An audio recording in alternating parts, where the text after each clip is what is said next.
Hello everyone, this is Mr. Barden here. I'm going to be talking about the mixer view of Studio One. This is going to be, a relatively straightforward, just kind of tour video where I talk about the different parts of the mixer view, what it does.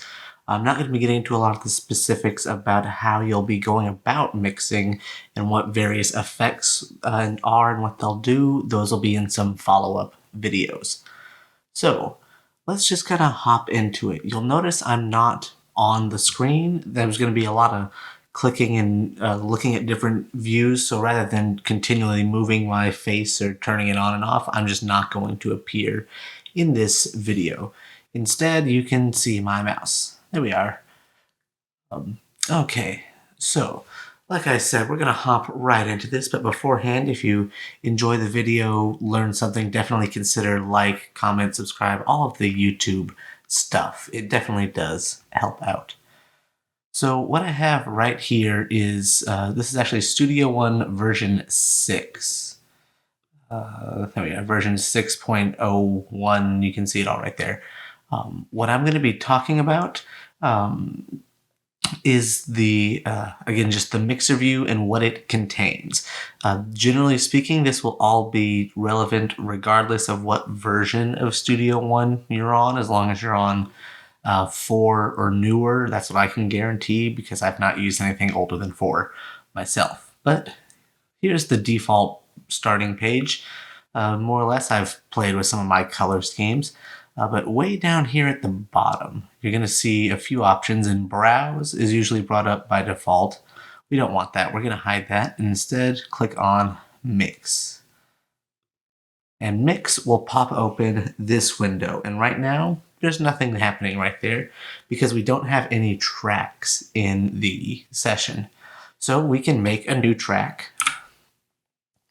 And I'm just going to leave it as kind of some default stuff, but let's make a few of them. Let's make 5. 5 audio tracks. There we are. And they've all popped up how we've normally seen them here, but then again down here in the mixing console. And the thing I like about the mixing console is that we can very easily pop it out into a separate window. And then if, like me, you like to do your work on multiple monitors, I like to move it over to the other side and make it big. So we're going to be focusing on this view, and there's a lot of stuff going on here, but this will pretty much become your best friend after you've already recorded your audio. So let's break this down. Over here on the controls side, there's a lot of things we can look at or hide. So if you have any groups of tracks, you can look at those or hide them. Again, scenes, stuff, you can bring that up. I have the instruments panel brought up, so when I have my instruments, we can see them. If you have any external devices, you can see, I only have one of those plugged in, but you can see all the external devices. What else we got? Outputs, inputs. I find inputs a little more useful, but you'll be that up to you. I don't always put these here. It depends.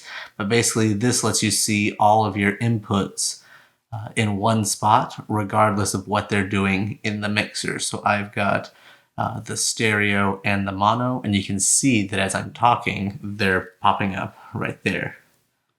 We've also got, the sizes of stuff. You can go between the narrow and the normal view. I like the normal view because you can see more things. And then whether or not it's mostly the slider or, again, the normal view. I prefer the normal ones. So that's what all of these buttons are. They basically just change what you're seeing and what you're not. For the most part, you don't need every single thing. It depends kind of on what you're looking at. Down here, again, we can filter some stuff out, but that's all part of the channels.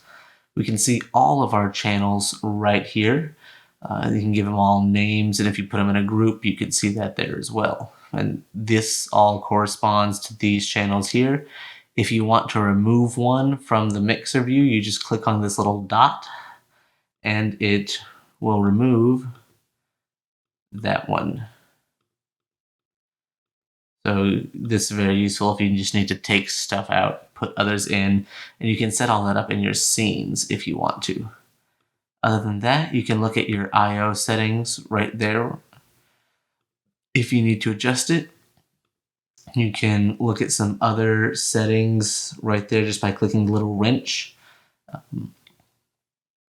I'll just leave that on the screen for a second so you can read through what all is in the wrench. I'm not breaking all this down into the finer details, but just know that you can adjust some more settings with the wrench. And then here you can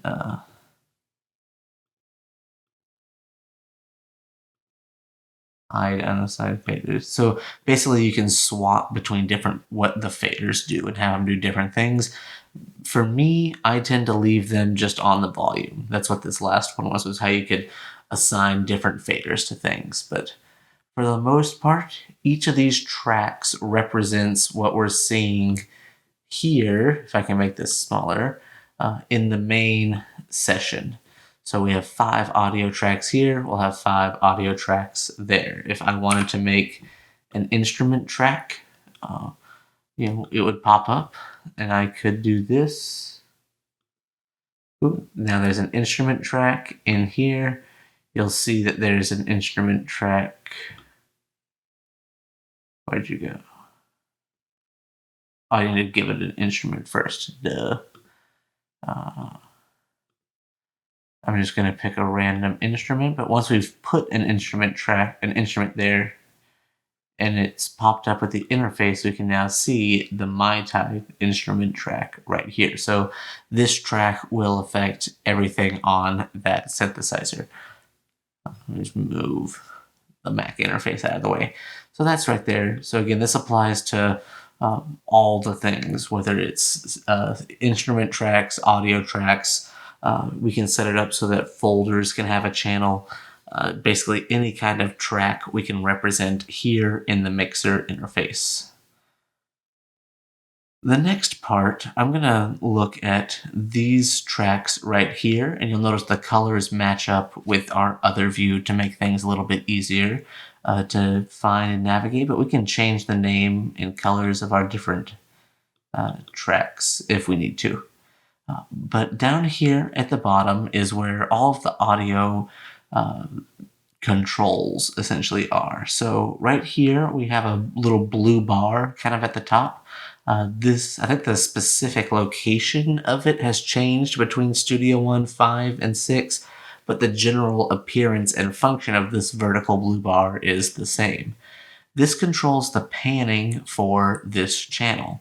So anything on channel 1, I can have it panned left or right or somewhere in between. And this will affect everything. So if I have a bunch of stuff all on this single channel right here, it'll all be panned left or right until we start automating it. Underneath that, we have just the mute, solo, record arm, and monitor buttons. So this way we can control whether or not something is playing back or not, or if we are recording on that track. Or if we want to hear it back, we can control all of that right here. Again, we can control all this from the main view as well. But what's a little more handy is this slider right here. So this slider represents the track volume, and we do see this in the normal view. That's what this slider is. If I bring it down, you'll see that it moves down on the screen. If you happen to have one of the PreSonus interface controllers or a fader port, it'll also affect your physical sliders. I happen to have an I/O Station 24C at the moment, and as I move it, you might actually hear the slider on the device move. I tried to make that as loud as I could, and so on. But I like the mixer views numbers a little bit better, just because you can kind of see everything nice and clearly in one spot.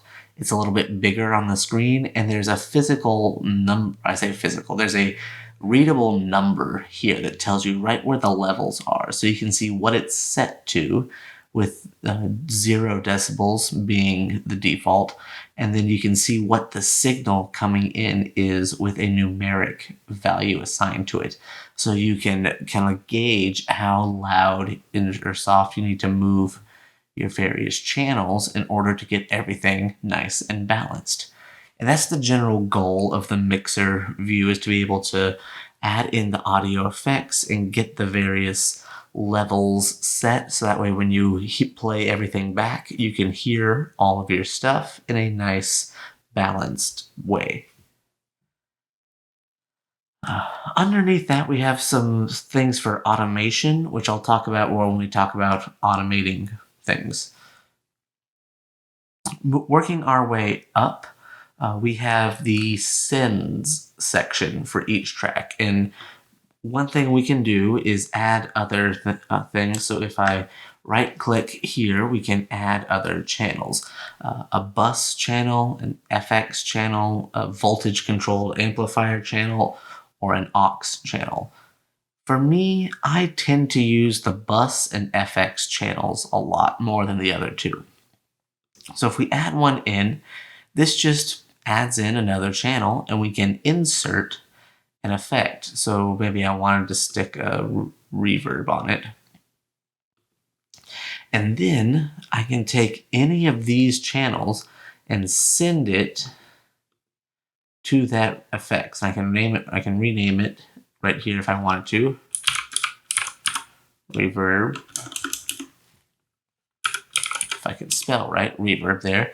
And then I can send as much stuff as I need to that reverb. So all of these tracks could get the same effect applied to them pretty easily.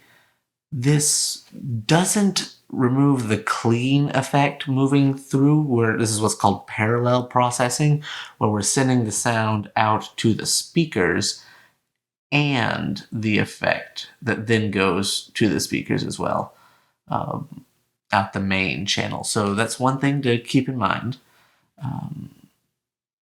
But we can adjust all of that as needed. All right, working our way up, we've already done this, but this inserts section, which on my computer is a little bit bigger, is where we add the audio effects. So you can select the channel you want, hit the little plus icon, and all of your effects pop up. I favorite some of the ones I tend to use more. It's mostly, some amps, compressors, EQs, distortion, reverb, some general stuff. But other things that you might have installed will appear here. So like here's all of my PreSonus effects. All of my ones just from having an Apple computer and that kind of thing. They're just all right there, and you click on what you want and it will pop up and you can start applying the effects to the sounds. Again, I'm not going to be breaking everything down right now as to what they all do and what you would tweak to get specific sounds, but you would essentially just add them in here, and then everything on that channel gets the effects applied to them. So again, we can automate some of that, but you may have multiple channels with similar but slightly different effects because of that. Another thing is if you have multiple effects, and I'm just throwing random stuff in here right now. There's, again, a bunch of random stuff. Go back. There we go. So if you have a bunch of effects, the effects are going to be run in order. So the order that you see them listed here is the order that they're going to fire and process the sound. So you can get potentially very different sounds by changing the order of stuff around. So I recommend experimenting with it. Everyone has something they prefer over something else. So, find what you like and what you don't, and move things around and explore with that. There's only one more big important section here, and this is the main channel. And this is the one that's going out to the main speakers. So one thing to note is that you can put effects and inserts here, and sometimes you would want to. I'll bring that up again in another video, but anything you put here gets applied to everything because it's after all of these effects, and then that gets sent to the main channel, and that's when we would hear it. So anything you apply on this insert section is going to be applied to everything. And then instead of having sends, well, we're already going out to the speakers, so we would have a post here. And what this does is, again, we can add effects and things after the slider. So this slider right here is controlling the main volume for everything, and we can add an effect after the fact. So I'll again mention when that's a bit more useful. Other than that, there's just a few options here that are slightly different. So we can easily toggle between mono and stereo with this button right here. So that 1 circle means mono, 2 means stereo. We can choose whether or not we hear a metronome in the output or not. That might be useful for recording stuff. Mute and solo, again, we have that right there. In the channel editor, this is something we won't really get too much into right now, but you can do some more, you can see more info for the channel if you open this up. There's also a click volume. Oh, that's the volume for the metronome. I'm sorry, this is a slightly different setup than things were before. I thought this would be a setting for the slider. It is not. When you have your click, you can adjust the volume right here. That's for Studio One 6. Okay, so that's most of it. Again, this is just a general overview, nothing super in-depth, just introducing what the interface is and some of the general uses of what the different sections do and how it will be useful. I'm going to bring this back into my normal session here.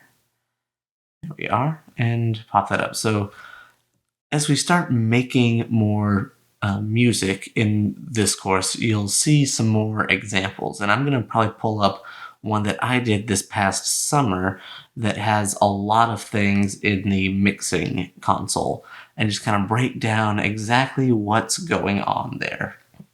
I'm also going to be coming out with several videos that will go over things like, what some of the more common effects do and how they can be very useful, what I tend to put on certain instruments and sounds, to make things work well within a mix, and just things of that nature, general tips and suggestions. Again, your best friend for doing all, mixing is your ears. So, I'm hesitant to say that, there's no, this is the way you do it. There's no one right way to do any of this. I can show you how I like it to get the sounds I enjoy.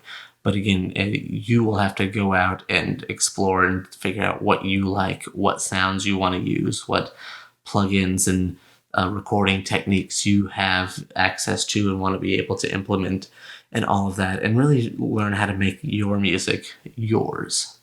And I think that's where I'm going to end it today. So again, I hope you enjoyed the video. Hope you learned something. Definitely consider like, comment, subscribe, all that, general YouTube stuff. It is very helpful. With that being said, I'm going to end it here, and I will see you all the next time that I see you.